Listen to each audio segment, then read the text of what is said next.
Hello and welcome to Who's the GOAT, a podcast where we seek to acquire ultimate wheel knowledge so that we may finally answer Who's the GOAT. I'm Arthur and I'm joined by my co-hosts James. Well, hello. And Marco. Hello. And how this works is each episode one of us will research a season and present it to the other two. And today I will be presenting the 1954 Formula One season. So quick recap as usual. In 1953 we had F1 running F2 regulations. Ferrari was dominating, second season in a row, winning every race except the Indy 500, and Alberto Ascari won his second championship title after another strong season. But on to the present of 1954. There are some major regulation changes. It's now your 5 best results that count to your final score, compared to the best 4 for the previous seasons. Another regulation change for the 1954 season, the maximum allowed engine displacement has been increased from 2 to 2.5 litres for naturally aspirated engines, returning the championship to Formula One regulations. This, though, led to both Connaught and Cooper not entering their works teams due to not getting an updated car ready in time, while several other teams retired fully, including Veritas and Oscar. And you might be like, who the fuck are Veritas and Oscar? We didn't mention them much. They didn't... I mean, only a fake fan would not know who Veritas is, number one Germany. Okay, bro. Can you name one Oscar driver from last season? I mean, I didn't say Oscar, I said Veritas, but... Well, Our beloved gigolo Louis Chiron came out of retirement to drive an Oscar at one of the Grand Prix. Gigolo Chiron. The teams that would actually compete this year would be Ferrari. They would be running an updated Tipo 500, the 625, with, Marco, you'll like this, Lampredi inline 4-engine independent front suspension and Didion axle at the rear. And the 553, which had been used in Monza last year. And Arthur, could you explain what all of that means? No. Okay, fair enough. Ferrari will have a few drivers this year, but the key ones would be James, your favorite guy, Mike Hawthorne, on his second season with the team. Jose Frolian Gonzalez joins the team, having driven for Maserati last year. And 1950s world champion Dr. Giuseppe Farina. Who's missing? Ascari? Farina, isn't he? No, he's there. Marco's right. It is Ascari. The dynamic duo of Villaresi and Ascari both left Ferrari, the latter leaving over salary dispute and his friend following suit. They joined the Lancia Works team, driving the D50. No way Lancia managed to pay them more than Ferrari. Hey, some people be like, hey, this guy's a world champion, how about we don't pay him enough so he wants to leave? Okay, wait, how much were they getting paid? I have no clue. Sorry, I'm just going to move the cat because I feel like she might be meowing loudly. Realistically, Marco, they will probably be getting paid like a firm handshake and a spaghetti. A firm handshake and 3 shillings. A spaghetti dinner. Yeah. Oh, by the way, shout out to Motorsport Magazine once again for letting us steal all their shit. Borrow and reinterpret. Barely reinterpret, mostly borrow. Mostly. I stole that shit. Me. That's what I do. The Maserati Works team is back, finishing off 1953 with a win. They will be hoping for more with their new 250F. And behind the wheel, amongst many, we have, on loan, 1951's world champion Juan Manuel Fangio and Onofre Marimon. You may be wondering, on loan from whom? Lancia? Wrong, but you'll find out soon enough. The Gordini Works team is present for their 5th season, still using their T16 model, and they'll have many guys driving for them, but the main one who's recurring is Jean Berat, his 4th season with the team. And actually, there is a good Jean Berat anecdote later in the season. I mean, I'm sort of like the sentence "good Jean Berat anecdote" is just a. No. Trust me. It's a sentence that you may think, what the fuck am I doing? But that's the entire premise of Who's the GOAT, is to be like, have you heard this great Jean Berat anecdote at the German Grand Prix? Very good. No, please do tell. Well, when we get to the German Grand Prix, we'll know. Other drivers that will regularly appear throughout the year include Sterling Moss, driving a privateer Maserati 250F. Louis Rosier and Maurice Trintignant are both racing Maseratis and Ferraris for the Rosier Privateer team. And I'd also like to introduce Roberto Mieres, who actually debuted last year for the Gordini team. So, born in Mar del Plata, Argentina in 1924 in a wealthy family, Mieres would dip into many different sports, including rowing, sailing, tennis, and rugby. He actually was aiming for a rugby career, but couldn't due to an injury, so he started racing and immediately found success. He would race a bit in Europe, but it's in 1953 that he got the call to replace Jean Berat, because he was injured, for the Dutch GP. Despite a pretty weak performance, Gordini kept him on as a reserve driver, and he got to drive 2 more races, including that 6th place finish in Monza. But for 1954, he decided to go private. As many privateers did, he would race a Maserati. Unfortunately, they weren't able to fulfill his order for the new 250F, and he instead had to race the older A6 GCM, but they did equip it with a new engine. And a quick sneak into the future, after retiring from motorsport, he'd move on to sailing, and he would compete in the 1960 Olympics against our other beloved Olympian and racer, Prince Bira. Wow. And, in 1960, we'll reveal who won between the two, but... If we remember, I'd be very impressed, but... Yeah. Write that down. No, I don't. And you might notice on the list, Johnny Clay was not there. He will not attend a single championship event this year, but this year... He was just taking a sabbatical. Johnny didn't get a seat this season. He didn't find funding, or no one wanted his bitch ass? It might be the second one. So, should we move on to the championship? Let's move on to the championship. All right, round 1. It's January, and we are back in Argentina, and let's hope that fewer people die this time. Gordini, Ferrari, and Maserati have sent their works teams over, and none of them are really ready for the new regulations, basically using their F2 cars and chucking a bigger engine in. Lancia weren't ready yet, so they didn't show up. In addition to the other drivers mentioned before, we have Bira driving for the Maserati works team, Mieres and Tolle de Graffenried both running their own Maserati. In practice, it was 47-year-old Farina who was the fastest, with a 1 minute 44.8. The order then goes Gonzalez, Fangio, Hawthorne, Trintignant, Marimon. And for some reason, they ran the race in the opposite direction compared to last year. Reverse track. Sounds like fun. What, to run over less kids, or? I don't see how that would run over less kids, but, maybe they were trying something. That'd be a fun concept. 1 year you do it in reverse, 1 year you do it normally. Oh. As the flag fell, Farina held on to the lead. Gonzalez unfortunately had a bad start and got overtaken by Fangio and Hawthorne. Trintignant also got a bad start and drops from 5th to 10th. And also on the opening lap, Rosier locks up and goes off track, forcing him to retire. Good job, dipshit. Fly yourself as a privateer all the way to Argentina and retire on lap 1. Thought that was going to end very differently when you said he went off track. Yeah, compared to what happened last year, just crashing into a bush seems pretty fun. Improvements, small steps. Yeah, baby steps. In the meantime, Gonzalez had started to make up places he's lost, and by lap 14, he's fighting Farina for first place, who he'll overtake the following lap. Down the order, Hawthorne overtakes Fangio for 3rd. Trintignant is also making his way through the grid and is already back in the points by lap 18. Gonzalez is storming away, setting the fastest lap and leaving his teammate behind. It seems victory is his, but on lap 31 it starts raining heavily. The top 2 pit for wet tyres, but Hawthorne stays out and takes the lead. This move doesn't pay off, and on lap 35 he spins out, letting Fangio into the lead. Dumbass. A few laps later, the rain stops and the track dries up. Hawthorne's bad day continues as both Gonzalez and Farina overtake him, dropping him to 4th. Gonzalez then catches up to Fangio and manages to take the lead again. Following lap, Farina does the same and puts himself up to 2nd. Lap 51 and it's raining again. Fangio goes into the pits to get wet tyres. But all right, this is a key bit, so you gotta really listen. Fangio goes into the pits to get wet tyres, but crucially, more than 3 mechanics are working on his car, which isn't allowed. So Ferrari manager Nello Ugolini notices this and immediately reports this to the Grand Prix organizer. Hawthorne, just having a real shit time, spins out again and stalls his car, but he manages to get going again thanks to help from the crowd. This leads to him immediately being disqualified, black flag and all, putting Fangio up to 3rd. My God. It's like fucking up your start, getting the lead, spinning out, dropping down, How many times did he spin out?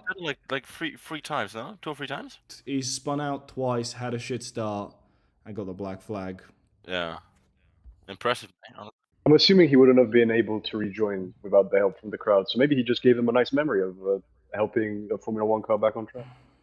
Maybe. I doubt he did it out of the kindness of his heart. I think he just couldn't get back up, got a push, and then hoping no one would notice. What's my fucking car? Did Fangio end up getting the penalty for that or not?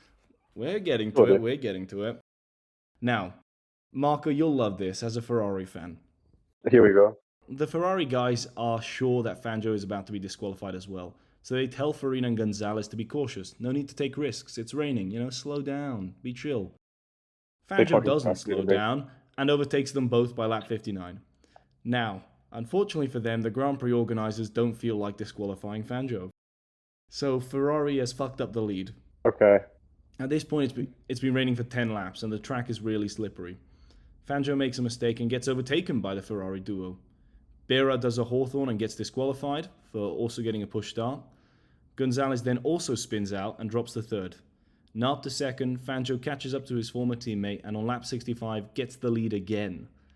And on lap 87, he crosses the line with over a minute to Farina. Gonzalez keeps third. A minute. Yeah, just give me a minute, bro. Gonzalez keeps third, and Trintignant finishes his race in fourth. Not bad, considering he was in 10th at some point. Gordini driver Elie Bayol closes out the points-paying positions, making sure Gordini didn't travel all the way to Argentina for nothing. How nice. Ferrari tried appealing for a Fangio disqualification to the FIA, but they were rejected again. Classic. This will be... Do you think it's he didn't get disqualified just because they didn't want to have sort of the Argentine fans destroying the FIA headquarters? Meet them. Well, the thing is, I checked, I read up on it, and apparently the rules say there's a maximum of 3 mechanics allowed to touch the car. It doesn't explicitly say what the punishment for having more than 3 mechanics on the car is, and so yeah, they just fined them. Wow, we are fined. That's so scary. So you have two guys to change 4 tires, but as long as you're 3 guys. Oh, it's 3 in the end. Oh, okay. Seems a bit odd. What can I say? What doesn't seem like a lot? You mean, or? No, one guy has to do 1 more tire. It doesn't seem fair, In that sense, yeah. I guess, yeah. I don't know. Round 2, the Indianapolis 500. It's an all-yank affair for the Indy 500. Again, no one from the regular F1 calendar is here. On the grid, we have 1950 Indy 500 winner Johnny Parsons in 12th, 1953 winner Bill Vukovic in 19th, and Spider Webb in 29th. And it's Vukovic in a 2-year-old car who wins it, setting an average speed record that'll last until 1957. But it's Jack McGrath, who in 3rd, who gets the fastest lap. And 4th is a shared drive. Before we get to the standings, I just want to apologize to the American audience for the use of the word yank. Fuck the Americans. It's not offensive, Well, some people might be a bit snowflakey about it. All right, the old yank affair. So, first place in the standings, it's Fangio and Vukovic. 3rd place, it's Farina and Jimmy Bryan. 5th place, Jose Frolian Gonzalez and Jack McGrath. 7th, Trintignant. 8th, Nazaruk and Elie Bayol. And then it's Dwayne Carter and Troy Ruttman. Actually, Dwayne Carter and Troy Ruttman, didn't they already share a drive like in 1950? I think they did. Trotman might have, yeah. Dude, what is with these 2 guys? They're like, hey, y'all, buddy, want to go splitsies on the Indy 500? Hell yeah, buddy. All right, mate. I think round 3. Round 3. Back to Europe, and our next race is our beloved turd-shaped track. The Spa-Francorchamps. It is Spa-Francorchamps. Now, round 3 was supposed to have been the Dutch GP on June 6th, but it was cancelled for monetary reasons. So instead, our fellas had to wait until June 20th for a championship race. They pulled up Peldrabes on their ass. Yeah. Oh, well, you say that, but Peldrabes is back. For real this time? For real. It's Pedralbes, not Peldrabes or whatever you said. Pedralbes. And it's an intimate affair. We've only have 14 entries. Ferrari have their 3 guys and a newly promoted Trintignant. Maserati have their Argentine duo. Gordini have Bira, and Paul Frere has joined. Oh. Actually, this is funny. The guy who scored points for them in Argentina, Eli Bayou, Gabagoo. Bayol, got fired for refusing to give Bira his car at the Bordeaux GP. Bira, Moss, and Mieres are all here as privateers driving Maserati 250Fs. Lancia weren't ready yet, so they didn't show up. They had entered but withdrew after testing in Monza showed their car wasn't good enough. This feels like a Not bit of a good repeat enough. of Maserati in '52, honestly. That they kept teasing their car, it just never showed up. Well, James, let's find out if they show up. During practice, Fangio broke the lap record he had set in 51 with his Alfa Romeo 159 with a 4-minute 22.1. 1.5 seconds back, we have Gonzalez in second and a dissatisfied Farina in third, who had only recently recovered from a crash he had at the Mille Miglia. Then we have Marimon, Hawthorne, also first appearance since a crash, the Syracuse GP, Trintignant and Bira. So it's worth noting Hawthorne and Trintignant were running last year's car, which Farina liked much better. Then we have, in ninth, we have Moss, followed by Frere, best of the Gordinis in 10th. So every other car before that, it's a Ferrari or Maserati. Anyway, also I just noticed the Ferrari, the one Jose Frolian Gonzalez is driving, on Wikipedia is listed as the Ferrari 553 Squalo / Ferrari What? 555 Super Squalo. Oh, that's a sick ass name. That's Hey sick dude, ass. the Super Shark? Fucking... That's pretty cool. Did they have a shark-themed paint scheme or not? I don't think they. I wish Nice. Ferrari had the sort of joie de vivre to like have a big fuck off shark on the side. But I don't think, but no, they didn't. Now, when the cars lined up on the grid, there were actually 15 cars, because de Graffenried was there with cameras strapped to his car to capture footage for a movie based on the life of Rudolf Caracciola, The Racers. Oh. Also, Rudolf Caracciola, if he's in this, I hope Tazio Nuvolari is also in there as like, you know, a villain or something. I don't think he would. I would. Like, they were racing together. They fought for a championship in 1950. Yeah, but Exactly. they're not gonna portray him as a villain. It's just gonna be a movie about dudes racing. Yeah, but like, as the villain of the movie, he's not going to be like, I've kidnapped babies and I'm going to beat their head in with a crowbar unless you race me, Rudolph. Okay, now why would you go to that? Why would you go to that? Well, because you were like, villain sounds ridiculous. Stay on track. Villain, antagonist. Stay on track. Antagonist. Okay, fine. Antagonist, these nuts in your mouth. What's that? Okay, both of you jump off a very high cliff. The race starts and Gonzalez takes the lead, followed by Farina and Hawthorne. Fangio had messed up his start and had fallen back, but as they were racing through lap 1, the Maserati of Mieres suddenly caught on fire. Luckily, no other car hit him, and he managed to stop the car and jump out. Now, what happened, is that a mechanic had not shut his fuel cap properly, so when he braked, it opened, Mieres got splashed with fuel, which then spilled onto the exhaust pipe, which then set him on fire. Oh shit. But he was okay and managed to return to the pits with only minor burns. All things considered... Do you think he railed that mechanic later? Probably. In the meantime, the leaders had just finished lap 1, and it's Farina in the lead, followed by Hawthorne, Fangio, and Marimon. Have you been paying attention? What's happened here? Is Gonzalez not there?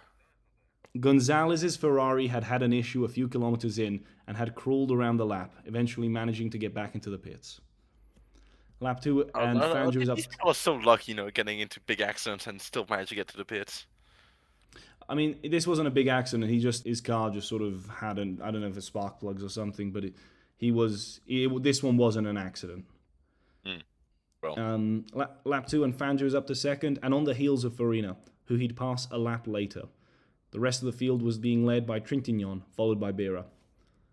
Farina was unable to match Fangio's pace and slipped back. And this is from the Motorsport magazine article, and it's a quote.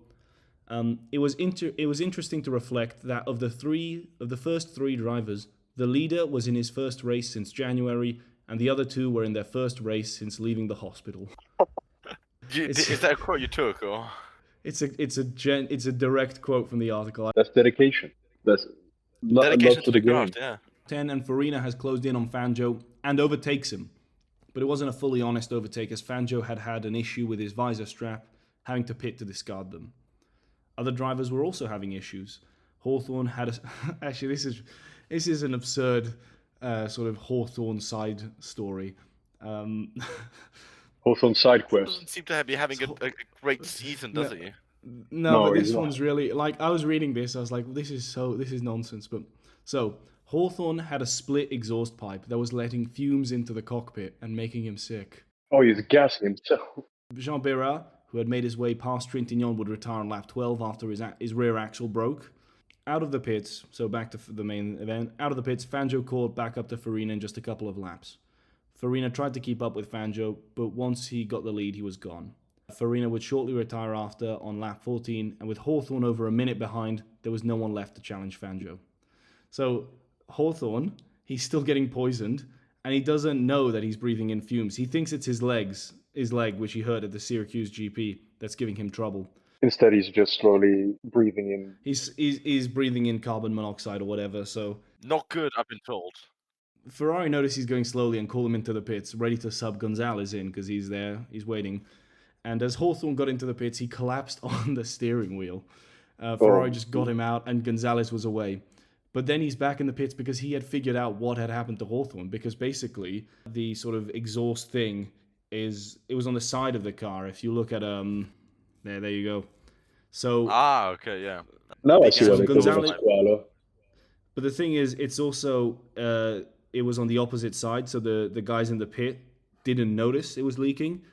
But Gonzalez was like, "Why is my arm burning? Oh, there's boiling hot exhaust fumes going directly onto my arm.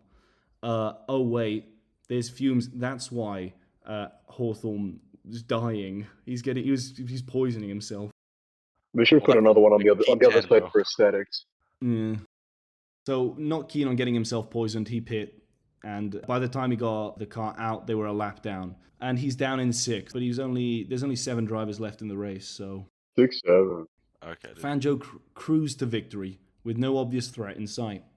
Trintignant finished 2nd, the only other car on the lead lap, and Moss, who had made his way up to 3rd, managed to hold on to his podium place despite having lost oil pressure.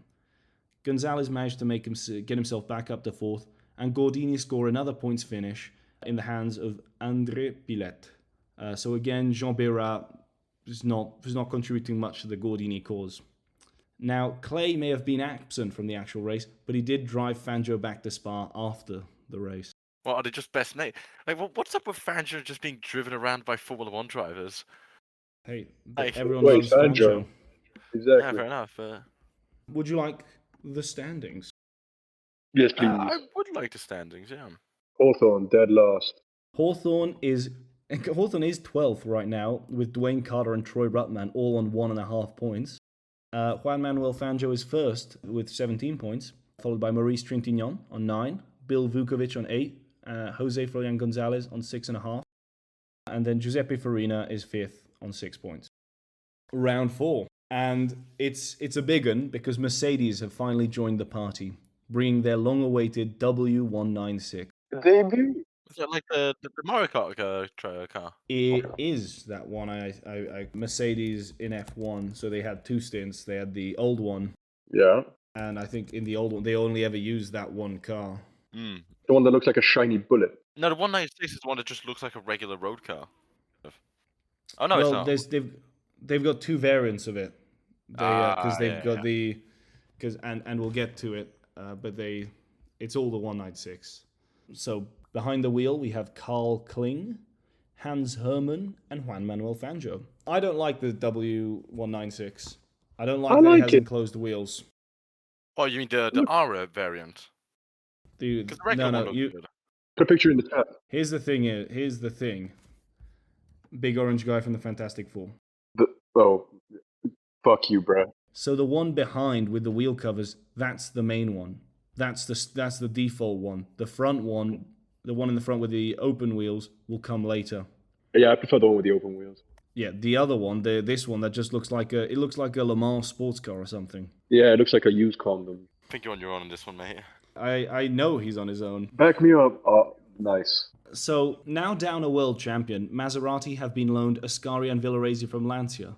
they weren't ready yet, so they didn't show up, you know. So that's why they had to loan their drivers out. Ferrari are also down a world champion. Farina had crashed at the Supercorte Maggiore GP and had to spend 20 days in hospital. He will not return for the rest of the season. They're And now these left guys with love the hospital. Gonzalez, Trintignant, and Hawthorne. BRM have returned to the grid after a single appearance in 1951, which resulted in a points finish for Reg Parnell at the British GP. But unlike then, they're not running their own car, and they're also racing under the name Owen Racing Organisation. I don't know exactly how this counts as BRM, but on the BRM Wikipedia page and race record, these years are counted. And Lance Macklin is also here, the only HWM at the event, and you guys won't guess what happens to him. He retired? Wait, let me take a bit of a guess. Is he going to retire by any chance? Only if you guess the exact lap, I will give it to you. 12. Lap 1. Well, who's close? Well, let's find out. Okay. In practice, newcomers from Germany get a 1-2 with Fangio on pole and Kling behind him.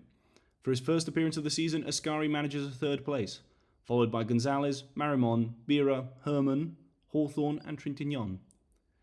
As the race started, the Mercedes not only held on to their lead, but stormed out in front, with only Gonzalez in third keeping up with them. Ascari had had troubles with the Maserati and had fallen down the order and retired at the end of lap 1. Despite making his way up to second by the end of lap 1, Gonzalez eventually slipped back, the Mercedes car being too fast to keep up with. In fourth, we have Hawthorne, followed by Marimon, behind them Bira in a privateer Maserati. All of them would be overtaken by Herman by lap 5, now chasing down Gonzalez. The two of them were locked into a battle for 3 laps, before Gonzalez spun out, putting the Mercedes into third, giving them a 1-2-3. The Argentinian got started again, only to make it to the pits and retire, his engine having blown up. So Gonzalez spinning out wasn't actually his fault, his engine exploded. Yeah, I mean... Unlucky, bruh. Unlucky, bro. That I agree. Unlucky, bro. Unlucky. This was on lap 13, but on lap 10, Macklin retired. Hawthorne was also out, having retired on lap 9, his engine exploding, leading to him almost crashing into Gue, the village. So Hawthorne, he's 0 for 3 this season, really a shit time. Hawthorne should call it a day, just go home. Go home, kid. Down the field, Bira in 6th was now battling with Trintignant and Bira. This 3-way battle would culminate on lap 20, when as the 3 arrived into the Thillois hairpin side by side, the 2 Frenchmen couldn't slow down in time and went ahead, while Bira got the braking right and put himself into third. You may think, third? I thought Mercedes had a 1-2-3. Well, Herman's Mercedes had an engine issue, but not before setting the fastest lap. And you keep that. Trintignant followed in 4th, while Bira had to pit, having hit a fence because of his mistake. There we go. This is the good Bira anecdote. Now, while in the pits to get his car checked, the mechanics were trying to get his bonnet down, but the latches were damaged. Bira, sitting in his car, got annoyed, jumped out, and got into a scuffle with the mechanic. The engine died, and Bira chucked his helmet off in a fit of rage and left. By the time the car was running again, he got in silence and drove off, now in last place. But how long was he in the pits for? That it sort of A, I got don't know. annoyed, and B, that he was last place. I don't know, but Jean Bira sounds like an arsehole, so... But I really like that he got into come on. His mechanic was trying to fix his car, and he jumped out and he had a fist fight. Listen, even the Motorsport magazine article was like, it's moments like these where you realize the true gentleman racers, who they are, and how embarrassing Bira is. Fair enough. We then have a lot of retirements, last of them being Frère on lap 50, leaving only 6 cars in the race. For the last 10 laps of the race, Kling and Fangio fought for the lead, but it was Fangio who got the checkered flag first. Manzon managed to claim 3rd after a battle with Bira in 4th. Villaresi rounds out the points-paying positions, and Big Baby Bira finishes 6th, last of the finishers. Very good. Standings. Wait, last of the finishers. Wait, are you telling me there was 6 finishers in this race? There were 6 finishers in this race. Wait, I need to check how far behind Bira finished, actually. I can tell you that right now. 5 laps. Sure. Hans Hermann did hold on to his fastest lap as well, yes. Standings, quickly. It's unsurprising that Fangio is still well in the lead with 25 points, and his closest rival is Maurice Trintignant on 9 points. Would have thought. Then it's Bill Vukovic on 8 and Jose Froilán González on 6.5. So yeah, this Fangio's storming away with this season. Oh, it sounds like it. Well, it's 3 wins in a row. I mean, 3 wins in 4 races. Yeah, no, it's he's going well, and also wins with different manufacturers. True. Also, I didn't really mention this before, but Mercedes had been hyped up for a bit. You read the motorsport magazines from '53. They're talking about the Mercedes are coming back to the sport. They've got their new car, so it was a sort of anticipated event, and so they got a lot of attention on the French Grand Prix. Were they racing in other racing series before? Mercedes, yeah, they were racing in the pre-war era. Oh, okay. So they was pretty hyped up, and so after this success in France at the British Grand Prix, all eyes were on the two Mercedes, Fangio and Kling, because they were like, are these the new kings of Formula One? Very good. Mm-hmm. The Ferrari trio is back, and Maserati have retained Ascari and Villoresi because Lancia weren't ready yet, so they didn't show up. Oh, shocker. You would be shocked. Lots of random British guys attend, a lot of nobodies, but there's a few I'd like to talk about. Vanwall make their debut, bringing their Vanwall NL4 to the event in the hands of Peter Collins. Founded by Tony van der Vel, Vanwall started out entering modified Ferraris in non-championship events, but this is their first entry in the proper Formula One championship event with their own car. So this is the sort of the beginning of the Vanwall team. But most important of all, Reg Parnell is here, driving a Ferrari 500 for Scuderia Ambrosiana. The Mercedes were out during the practice periods on Thursday and Friday, while the Maserati drivers were left to watch, their cars having gone to the wrong port in France and therefore being delayed. An extra practice session was added on Friday evening to allow them to set a time, but that ended up being useless as it was raining and no one went out to drive. Starting grid ended up being Fangio on a pole with a 1 minute 45, followed by Gonzalez, Hawthorne, Moss, Bera, Kling, and the Vanwall achieved an 11th on debut. As the flag fell, Gonzalez managed to take the lead, followed by Fangio, Hawthorne and Moss. By lap 5, Gonzalez had a 5-second lead over Fangio. The Mercedes aerodynamics unsuitable for Silverstone. After 20 laps, it was down to 2 seconds, the top 5 unchanged outside of Moss and Hawthorne switching places while fighting for third. The top 2, on the other hand, were putting in some rapid laps, despite Fangio having damaged his car hitting oil drums on the side of the track. Ascari, in the meantime, had managed to retire twice, once with his car and the other with Villoresi, but not before setting the fastest lap time. Lap 45, and it's been raining for a bit, yet Fangio is still stuck behind Gonzalez, the damage to his car hindering his performance, which gave both Moss and Hawthorne the opportunity to overtake him. Lap 54, Bera retires due to suspension issue, but not before setting the fastest lap time. It's lap 60 out of 90, and Gonzalez is 19 seconds ahead of Moss. When you say he set the fastest lap, did he take it? Did he steal it from Gonzalez, or did he? James, please let me finish. Let me finish. Unfortunately for Moss, his great race would end on lap 80, but not before setting the fastest lap time. Lap 90, and it's a repeat of what he achieved in 1951. Gonzalez puts a Ferrari on the top step, getting the fastest lap. Hawthorne holds on to second and scores the fastest lap, followed by Marimon, who gets the fastest lap. Fangio, who despite the damage, manages to get the fastest lap, and Trintignant closes out the points, getting the fastest lap. So you're telling me that 7 people set the fastest lap? Yes. 7 drivers set the fastest points. Yes, which does mean, I'll read out the championship standings in a bit, but there's some horrible scores. There are some horrible what? Scores. Points. Oh. So, in first place, we have Juan Manuel Fangio on 28 and a 7th points. Jose Froilán González on 14 and 9/14 points. Maurice Trintignant on 11. Bill Vukovic on 8. And Mike Hawthorne on 7 and 9/14 points. Isn't that lovely? That is lovely, yeah. It's simply lovely. 1/7 of a point each. At some point, if I was the guy at the timing sheet, I would have stopped counting after the after the 4th one. I'd be like, dude, this is really going to be ugly. So wait, so if Berat doesn't score any more points for the rest of the season, he will finish the season with a 7th of a point. Yes, Which would Alberto be Ascari. the lowest sort of score possible. Yes, Alberto Ascari also has 0.14 points. Round 6, the German GP.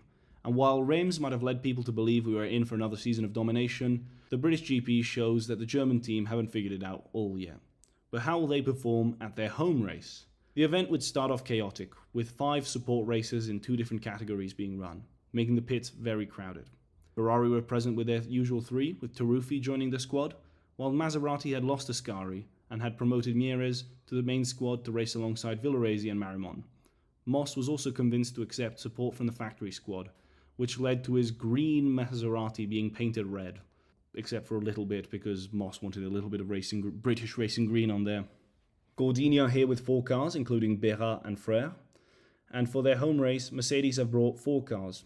Hermann is back, and Hermann Lang joins them for this event. Is he like his cousin or something? Friday was rainy, and running was limited. On Saturday morning, on the other hand, the conditions were much better, and the Mercedes were out, having updated their cars after their failure in Silverstone. But during this practice session, Marimon crashed on the far side of the course. Going into Verseifen, he plunged down an embankment. He died a few minutes after the rescue workers freed him. The atmosphere in the paddock was grim. Marimon was a likeable guy, and his death was fell. In response, Maserati withdrew their works team entries, but Mieres and another Maserati guy I've not mentioned, they decided to run privately. So that just means Villaresi withdrew in honor of Marimon. Ah, that's a shame. That's a bit of a shame. And this is also the first death at a Formula One event, excluding the Indy 500. During a weekend, yeah. During a weekend, yeah. On race day, it was Fangio starting on pole, Hawthorne in second and Moss in third. Then we have Hermann, Gonzalez, Frère, Trintignant. Marimon had set a time good enough for 8th. Berat and Villaresi would have started in 10th, but he withdrew. As the flag fell, Gonzalez shot into the front of the pack, followed by Fangio, Moss, Lang, Hermann and Hawthorne. Lap 2, and Fangio had made his way back into the lead. In the next 4 laps, in this order, Moss, Mieres, Hawthorne and Frère retired. Meanwhile, Gonzalez, still shocked over the loss of his friend, dropped back and eventually called it quits, with Hawthorne taking over his car. Mm. Yeah. Do you think it was a combination of sort of Gonzalez just not feeling it and also Hawthorne wanting to take over the race? Maybe more Gonzalez not feeling it. Because Gonzalez, even when they heard of the crash, Gonzalez jumped into like a sports car and drove all the way around the circuit to see what happened to Marimon. Oh, sure. So okay, they were pretty close friends. So this was genuinely just Gonzalez just not wanting to do it anymore, stopped the car, and then Hawthorne jumped in. So at the front, Fangio and Kling were fighting for the lead, the Mercedes team telling both of them to slow down. Fangio listened, but Kling pushed on, and by the next lap they were side by side.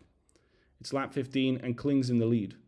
Mercedes gave the order again, but the two didn't seem interested. And as they came round the next lap, it was Fangio in the lead, and Kling was nowhere to be seen.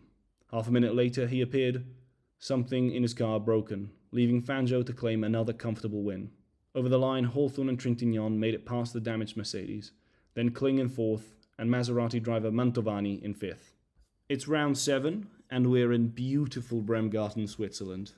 At 22nd of August, you know, who wouldn't want to be in Bern?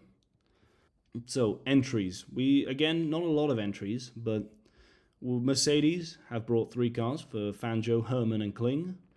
Gordini have 3 cars, including Jean Berat. Ferrari have entered 4 cars for Gonzalez, Hawthorne, Manzon and Trintignant. Maserati have Mieres, Moss and Mantovani, the guy who scored points last race, and Harry Schell.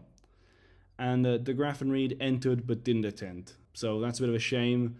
I hope to see him next year, for the 1955 Swiss Grand Prix. Yep.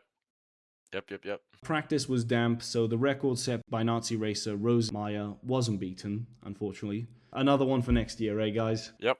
And at the end of practice, it's Gonzalez on pole, followed by Fangio, Sterling Moss, Trintignant, Carl Kling, Hawthorne, Hermann. As the flag dropped, Fangio launched straight into the lead. Kling made his way up from the second row into second, with Moss right behind. By the end of the opening lap, Fangio had already pulled clear, with Gonzalez and Moss a few seconds behind. Kling's strong start didn't last long, sliding into straw bales and dropping to the back of the field, over half a minute behind. Moss got past Gonzalez, but neither could do anything about the Mercedes ahead. The unstoppable Fangio. For this season, yeah. Behind them, Hawthorn was catching up after his poor start and rapidly closing in on them. Then came a series of fastest laps. This time, it's not everyone gets the same fastest lap, but they're beating the record. So Fangio first lowers the benchmark twice, and then Hawthorn and Gonzalez. Lap 16 and Hawthorn has passed Gonzalez, and only a lap later he's gone past Moss. Kling, in the meantime, is gradually making his way up the field. Moss and Hawthorn unfortunately both retire, and by lap 33, Fangio has already lapped all the cars in the top 10. Halfway through, and Fangio is comfortably in the lead ahead of Gonzalez. Kling's run is interrupted after he's forced to retire due to a fuel pump issue. A few drops of rain appear late on, but they made little difference, and after more than 3 hours of racing, Fangio crossed the line to claim a dominant victory, nearly 50 seconds ahead of Gonzalez. Herman completed the podium a lap down, giving Mercedes a double podium. Mieres and Mantovani complete the points. So Mercedes are starting to get some good success. Yeah, no more domination from the usual suspects. So Fangio is now on 42 points, which... He's won it at this point, no? Yeah. Pretty close to the record for most points in a season. Okay, so now the maximum they could score is 45 points. So he's close to like the maximum number of points he could score. The standings. Second place, Jose Frolian Gonzalez on 23.64. Third place, Maurice Trintignant on 15. Fourth place, Mike Hawthorn on 10.64 points. Fifth place, Carl Kling on 10. At this point, Fangio has won it. He might have actually won it last race, to be honest, because it's best five. Actually, he won it at the German Grand Prix. Very good. So Gonzalez would have had to win the German Grand Prix, but he only got a second. So Fangio is world champion and has been since the German Grand Prix. So let's not bother doing the other races, am I right? For the Italian Grand Prix, Collins is back with his Van Wall. The Mercedes-Benz trio are back. Herman's driving the open wheel version, whilst Kling and Fangio are driving the Streamliner. Maserati have entered 6 cars, for amongst those Villoresi, Mieres, Rosier, Moss. For their home race, Ferrari and Ascari are reunited. Lancia just wasn't ready yet, dudes. You got to understand, they weren't ready. They weren't ready. Ferrari have entered 5 cars, for amongst them Trintignant, Gonzalez, Ascari, and Hawthorn, and Gordini, again, have a few guys, and big baby Jean Bérat is among them. But by the end of practice, less than 2 seconds covered the fastest 7 drivers. In order, Juan Manuel Fangio, 1 minute 59, Ascari 0.2 behind, Sterling 0.1 behind him, Carl Kling 0.3 behind Moss, Gonzalez 0.4 behind again, Villoresi 0.2 behind, Hawthorn same time. So it's tight. Honestly, this season, I think, has had the best competition we've seen so far between the Mercedes, Ferraris, and Maseratis. But as the flag fell, Kling jumped into the lead, and Hawthorn overtook a slow-starting Ascari. The opening laps saw the top cars all racing tightly, with Kling leading, followed by Fangio, Ascari, Gonzalez, and Moss. These last 3 fiercely fighting for 3rd place. Lap 5, Kling makes a mistake and drops down to 5th. The Mercedes cars were now locked into a battle with the Maseratis and Ferraris. And it's in the midst of this battle that Ascari manages to take the lead. And once in front, he showed everyone that he never really left. Lap 10, and he has a 6-second lead over Fangio, who was still fighting Gonzalez and Moss. Villoresi, in the meantime, has made his way past Kling and Hawthorn. Lap 15, and Fangio has managed to get clear of Gonzalez and Moss, breaking the slipstream, and is now closing on to Ascari, while Moss beats out Gonzalez and secures his 3rd place. A lap later, Gonzalez would retire due to a gearbox issue. Lap 20, Fangio has gotten alongside Ascari, while the other Mercedes of Kling has made his way past Hawthorn. As the top 2 crossed the line on lap 22, they were side by side, spending the next 6 laps never more than 2 seconds apart. Just before half distance, Ascari was still leading Fangio by 1 second, and the 2 Maseratis of Moss and Villoresi were sitting behind, and on lap 37, Moss was on Fangio's tail. Ascari led by a few lengths, but Fangio had the 2 Maseratis right alongside. Villoresi now having passed Moss, while the next lap saw Villoresi ahead of Fangio, and it looked as though he was going to start pressing Ascari. Unfortunately, lap 43, Villaresi came into the pit and retired with a ruined clutch. In his efforts, he had taken the Maserati engine up to 8,800 RPMs, and bits had blown off the clutch. So Moss now took this opportunity and swept past Fangio. And on lap 45, he got past Ascari as well. The young Maserati driver was now in the lead, and behind him, 2 world champions are sort of pressuring him. But Moss was driving steadily, and the 3 of them lapped Hawthorne and Gonzalez. But the 6 cars went around in a bunch, the slower ones slipstreaming along the straights. Is this still like the very, very long layout, or is it the shorter layout? It seems like the very long layout. It's a 6.3 kilometer lap. Yeah. Oh wait, actually, I've got a fun fact here. Also, I missed, but there's a lot of people at the race, and there's this one 14-year-old. We don't know, if he'll be special, but there's this kid called Mario Andretti in the crowd. Oh. This kid, bruh. Nah, nothing. He'll make nothing of himself. Yeah, fucking. I don't know why you can bring it up, mate. That's just a bit weird, but yeah. Just randomly mentioning a 14-year-old, kind of dodgy. Exactly. And you know him by name? Wow. Yeah. Check his hard drive. Check his hard drive. Kling had gone off the road and into the woods at Lesmo, but he was unhurt. And Hawthorne was now in 4th. And for 2 laps, Ascari got the lead back from Moss, but he lost it again. And on lap 49, the Ferrari shit the bed. Another engine issue, but he'd still shown that he was, he still had it, despite, spending a whole season waiting for Lancia to lock the fuck in. While this battle had been going on, Fangio was still having trouble with Gonzalez, who, just to remind you, he's a lap down, Gonzalez. Gonzalez is really just sort of annoying Fangio for the love of the game. I respect the hustle. He had to let Fangio go. Collins is still running well in the Vanwall. He's 7th. He'll finish quite a bit behind, but he's still, the Vanwall and the Mercedes aren't established teams, so them just being there, I think, is cool. And having in decent results as well. Yeah. At this point, Moss is way out on his own, 20 seconds ahead of Fangio, and was driving smoothly. And he was, he seemed to be on his way to his first Grand Prix victory. But on lap 68, the oil pressure had dropped and he was losing a lot of oil. And Fangio got past. Last few laps, Fangio's just cruising around. Fangio, easy victory. Hawthorne, 2nd place, a lap behind. And Maglioli's gets a 3rd place thanks to Gonzalez having driven most of the way. 4th place Herman, who, pretty mediocre race considering the car he has. And Moss pushes his car over the line into 10th place. 5th place goes to Maurice Trintignant in the Ferrari. So would you like the standings? I would appreciate the standings. So Fangio doesn't get any more points because he only scored 8 here compared to other times, so he stays on 42. Gonzalez is now on 25 and a 7th. Maurice Trintignant holding on to 3rd with 17 points. But only 5 14ths behind him is Mike Hawthorne in 4th place. And Carl Kling is in 5th with 10 points. Round 9, final round of the season. It's the Spanish Grand Prix. We're back in Pedralbes. They've made it. They finally got some money. And the event is hosted. And do you know who else finally shows up? Is it Lancia? Lancia shows up! They did it! Finally.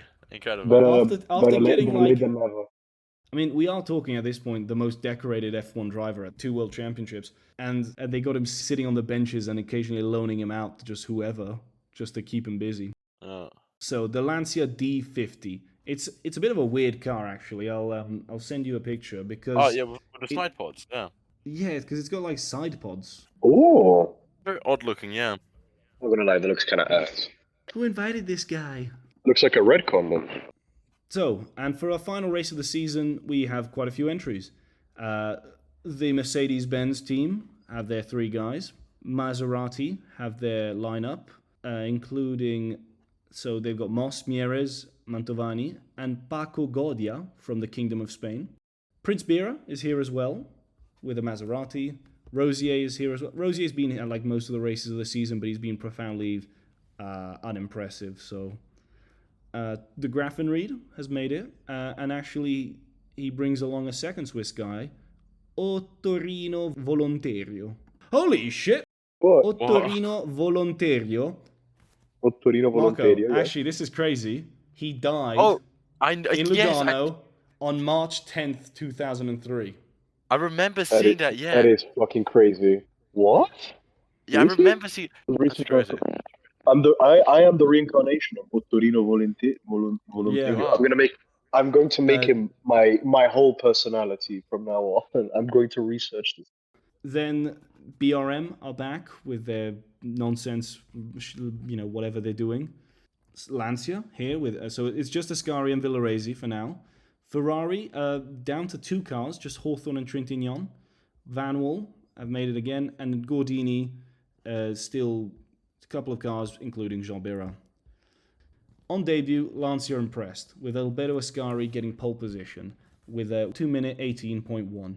Behind him, Juan Manuel Fangio in the Mercedes, a second behind. Third place, Mike Hawthorne in the Ferrari. Fourth place, Harry Schell in the Maserati. Top 4 different cars. Damn. Nice. Then fifth place, we have Villaresi in the Lancia. Then Moss in the Maserati in sixth. So, as the flag fell on the 24th of October, Ascari, Fangio and Schell got away, fighting wheel to wheel, with the rest of the 21 cars in hot pursuit. And at the end of the opening lap, it was Schell in the lead, followed by Hawthorne, Ascari, Trintignant, Moss, Fangio, Herman, Villaresi, and then Villaresi, all going in a continuous string. It was not until the few laps later that they actually broke formation and started sort of spreading out a bit. All except Villaresi. He retired on lap 2. So, good job, Lancia, for making this guy wait all season, and then he races 2 Fucking laps. it up. Yeah. Ascari made up for this retirement by moving up into second place, but Schell was still fighting out well for the lead. He had started the race with less fuel, but lap 3, Ascari manages to pass him and starts building a gap. The order then sort of stays the same for a little bit, with Ascari, Schell, Hawthorne, Trintignant sort of being in that formation for 7 laps, 8 laps. Fangio is actually he's fallen a bit. He's around the 5th, 6th, and 5th place, so he's not doing really great this race. Ascari was driving well and building up a gap of 2 seconds a lap. And on lap 9, he seemed well on his way to a first victory of the season. But suddenly, he goes into the pits, and Schell, Hawthorne, and Trintignant go by and get into the lead again. Ascari eventually restarts the race, does 1 lap, and then goes back into the pits. So all of that, Lancia manages to do a total of 12 laps with their 2 cars, and they're out. That's an impressive debut, honestly. That's really, really impressive. That's probably one of the worst debuts I've ever seen. Well, compared to that Mercedes debut, yeah, it's pretty bad. But also, imagine like poaching a world champion from Ferrari and be like, hey, brothers, Lancia, we're putting Lancia on the map, dude. When are we going to get the car ready? Car? What car? The leading trio, composed of Schell, Hawthorne, and Trintignant, were close together, with Moss not far behind, having overtaken Fangio. The Mercedes-Benz was just... it wasn't working very well on this track. No, but it's interesting, the Mercedes, because it seems very much inconsistent in its performances, because sometimes it'll just spank out a first place with a 50-second gap, and sometimes it'll just be desperately fighting in the midfield. But yeah, Hawthorne, unfortunately, has a bit of a slide, and the other 2 cars get ahead of him. Moss even overtakes him. But Hawthorne manages to fight back and overtake Moss, and starts to make his way back up to Schell and Trintignant, who are still fighting for the lead. Fortunately for Moss, he's slowing down, and he goes into the pits for an oil pump issue, and he's out on lap 20. Moss has not had good luck this season. not particularly, no. We had to push his car into P10, so, you know. So, lap 20, and it's Trintignant in the lead, followed by Schell and Hawthorne. Fangio, just nowhere to be seen this race. It's actually pretty interesting, because only Hawthorne of these 3 has ever won a race before. The other 2 have been, I think, have they ever had no, Trintignant has had a podium. I'm not sure Schell's had a podium before, so it's interesting Schell to has see. not had a podium, or scored a point for the matter in this season. Yeah, so it's interesting to see that, these 3 are now fighting for a win. Yeah. Unfortunately, as I see that, Schell gets the lead, then Hawthorne gets the lead, but but then Shell makes a mistake and spins out, denting his Maserati and dropping to fourth, leaving the two Ferrari drivers to battle it out in front. Oh, shame. So Trintignant had to stop and pit for a little bit because he had broken oil feed on his gearbox and lost a lot of time. He drops back quite a bit on lap 30 and he drops down all the way to 7th. So what started out as a great three-way battle for the lead has now become Hawthorne gets a lucky break, which is fair enough. He's had his fair share of bad luck, so it's good that he gets something. Yeah. This is another thing. Fangio, his car has an issue, and there's hot oil spraying out over from his car onto his arm and shoulder, and he starts losing even more ground to Hawthorne, and his car's smoking, and it's not going well for Fangio, who at this point, so Fangio has managed to, on lap 30, because of all of this, is now in second. 2 laps from the end, Hawthorne laps Fangio, and Luigi Musso, Maserati driver, overtakes Fangio, and he's going to be the only other driver on the lead lap. As the checkered flag is waved, Mike Hawthorne gets his second win for Ferrari. Behind him, Luigi Musso for Maserati, followed by Fangio in the Mercedes, 1 lap down. Roberto Mieres, Fangio's had 1 lap down. Fangio's been having an awful race, but he's still finished on the podium. I think that's and Carl Kling final points finish with a Mercedes, and despite everything, Lancia did get the fastest point with Ascari, so it's not a complete failure. Yeah. But I must say, you say that about Fangio, but the guys who were actually, Shell and Moss were ahead of him. He would have been 5th if it hadn't been for all those retirements. Our final standings for the year. We have Juan Manuel Fangio still on 42 points, followed by Gonzalez on 25.14, then Mike Hawthorne on 24.64, just 6/7 behind. 6-7. Right. 6-7. In 4th place, Maurice Trintignant, 17 points, and 5th place, Carl Kling, 12 points. So yeah, Fangio in total scored 57 and a 7th points. And Gonzalez 26 and 9 14ths. So he's more than double second place's 9 points. 14ths, bro. What the hell? So Fangio is more than double the points ahead of the second place. So it's a pretty dominant season for Fangio. The big F. The big F. That was the 1954 season. I hope you enjoyed. That was pretty good. I was. Right, so with that being done... Would you just do the season ranking? Oh, yeah, we'll just do the season rank. All right. Well, Fangio, Well, what's the perfect season? I disagree. I don't think his season was that good. All right, bro. No, okay, let's put it like this. So, Argentina, it's a strategy mistake by Ferrari that sort of gifts him the win. Belgium... Sure. There's either German or Swiss Grand Prix. Moss was going to win it, but there's a mechanical failure that sort of cucks him at the last minute. And yeah, it's not his fault there is mechanical issues, is there?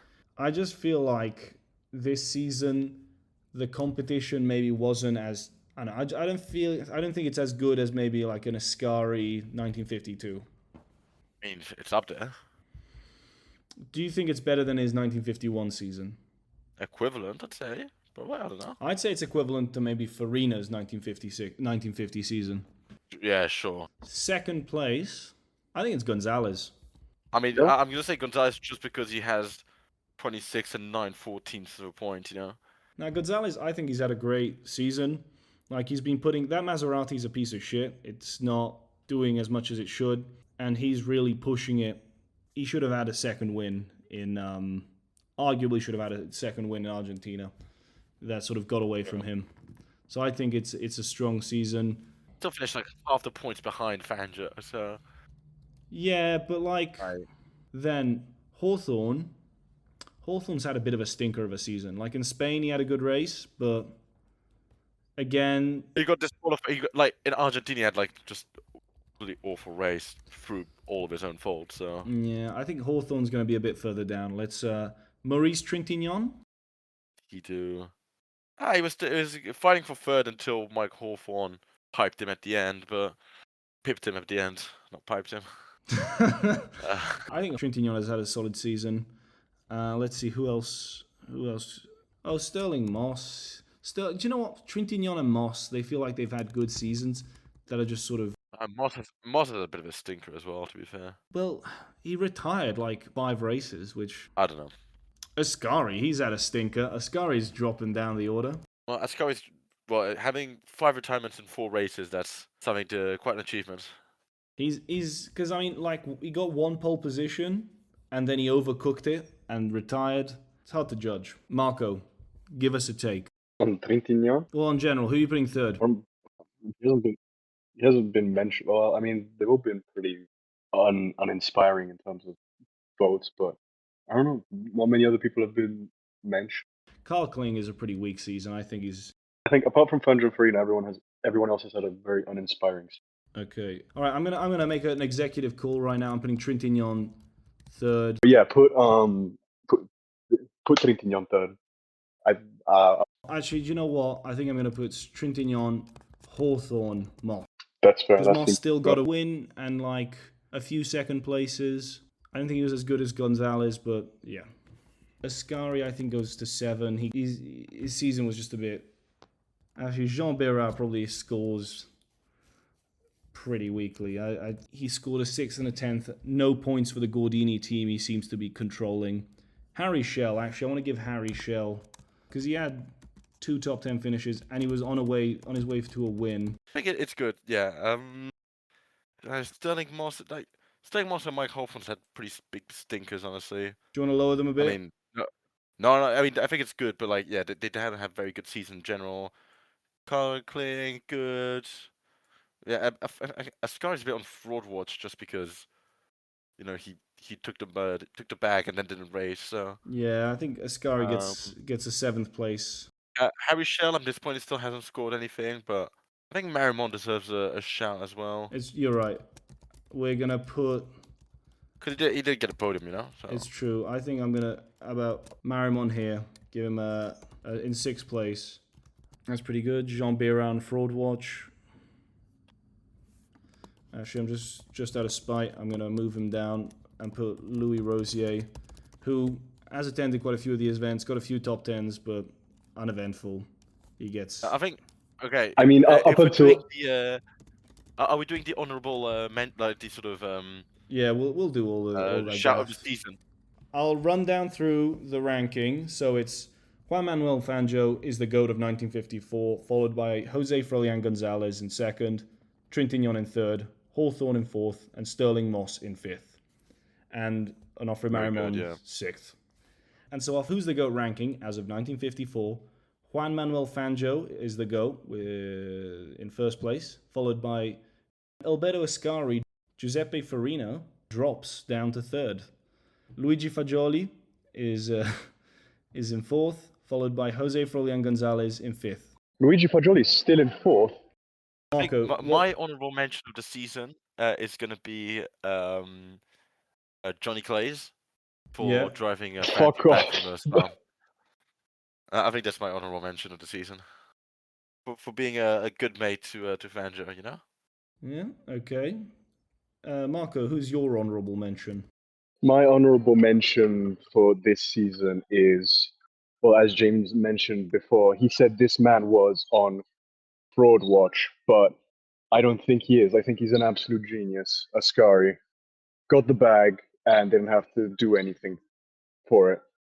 You know what? That's pretty good. Pretty good. And my honourable mention, who am I going to give my honourable mention to? I'm going to go Onofre Marimon. Yeah, it's a shame. Rest in peace. Rest in peace. All right, biggest fraud. Well, we already know who James is going to say. Who can I go with biggest fraud, actually? I'm going to go with Big Baby Bearer, honestly. Yeah? Yeah, like, come on, like, throwing a hissy fit like that at a mechanic, that's, I liked how not you in went, my watch, I liked how you went from, heat of the moment to, saying it's a hissy fit. Yeah, but I had 2 hours to think about it, so. Marco, who's your biggest fraud? Honestly, everyone not named Fangio. No, I honestly don't know. That everyone was pretty unremarkable this season, but You're a bit genuinely, harsh, mate. genuinely don't have a Scooby. Well, he had 42 points, and you had to check up. You had to check up to make sure that was the real score because of how ridiculous it was. Just bummed everyone. And my biggest fraud for the season is the mechanic that forgot to close Mieres' fuel cap, setting him on fire indirectly. Now, James has researched a little honorable motorsport mention segment. James, take it away. So, in 1953, a new world championship emerged. It's called the World Sports Car Championship. And this was a race that involved a lot of endurance races, including the 12 Hours of Sebring, the Mille Miglia, the 24 Hours of Le Mans, 24 Hours of Spa, Nürburgring, Nürburgring 1,000 kilometers, and the Carrera Panamerica, where unfortunately our good friend Bonetto passed away. But at the 1954 Mille Miglia, a bunch of our people we know would drive them. Alberto Ascari would be driving a Lancia D24, a very successful car in the Lancia sports car team. Farina was there as well, and actually, quite interestingly, they changed the circuit layout because it's 1,000 miles, so 1,594 kilometers.